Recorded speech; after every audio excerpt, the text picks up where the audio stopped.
You probably feel like your ex is just trying to be a real jerk when they don't want to cooperate with you. They don't want to do what you want to do with the kids. And it may be true. Sometimes they may not want the children to play baseball just because you want the children to play baseball. But if you step back and look at the situation, maybe they don't want the kids to play baseball because it's going to interfere with the night, every night they're used to having the children to go to dinner or something like that. We all have different reasons for why we do or don't want our children to do certain things. But the truth is, sometimes they want to be difficult just for the sake of being difficult. Because if they can do something to get you, they want to do it. How do you deal with that as a parent? So if you will tell yourself, you know what?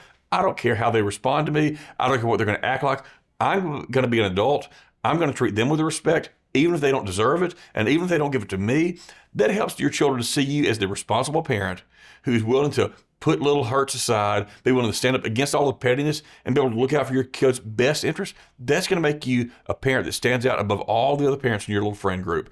When you are willing to deal with difficult people, especially if it's the other parent of your children, that lets people see you as the adult in the situation. You know, we all think about people who are going to be the adult in the room. You can be the adult in the room, even if your other parent of your children is intentionally difficult to you.